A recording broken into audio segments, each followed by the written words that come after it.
Well, now, as we heard earlier in the day, the Prime Minister flew to the Tamil-dominated north of Sri Lanka to see and to hear for himself the allegations of human rights abuses that followed the ending of the civil war in 2009. And I asked him whether he thinks his presence at the summit here can really influence President Rajapaksa.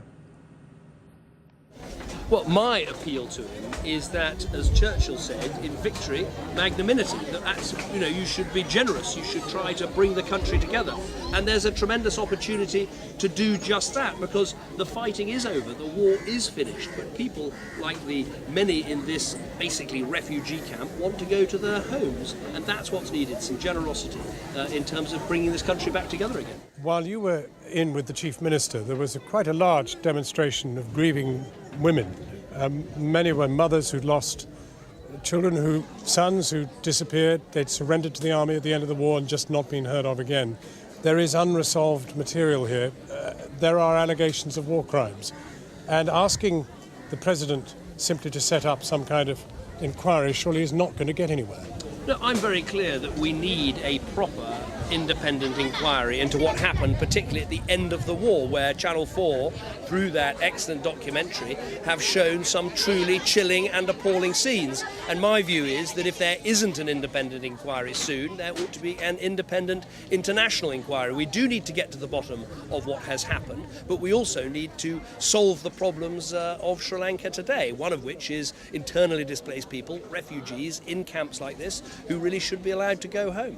But the very fact that you've appeared on a stage today with all the Commonwealth leaders, or as many have come, at least 50, in some way turns the page. Suddenly their centre stage is the President of Sri Lanka, against whom these war crimes allegations are being made.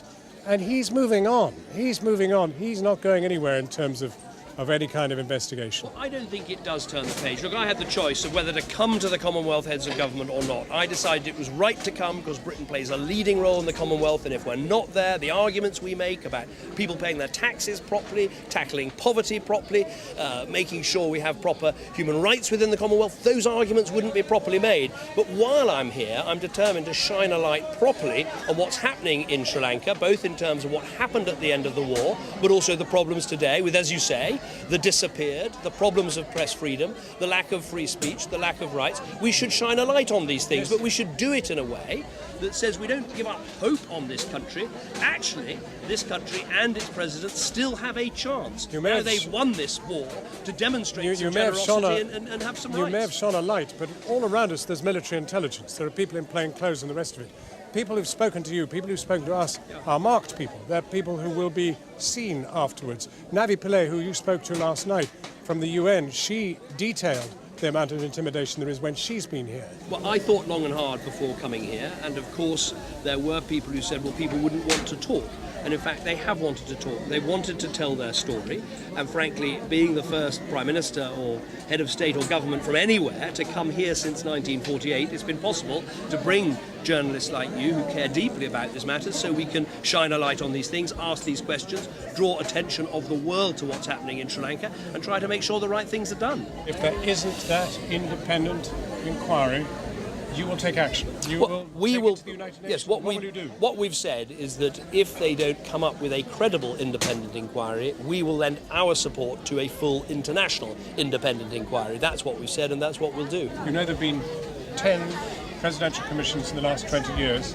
Hardly any of the reports have been published, and certainly no action has ever been taken thereafter. Part of the problem is far too many of the inquiries here in Sri Lanka have been carried out by the military. Now, that's not a proper inquiry. But let's just end on this point, John. Look, there was a war that went on for a very long time in this country. Appalling acts were committed by the Tamil Tigers as well. We have to be very clear about that. What we're talking about now is the acts when that war ended and the need for proper civil and political rights today. But to end on an optimistic note, actually, it is a country that can succeed.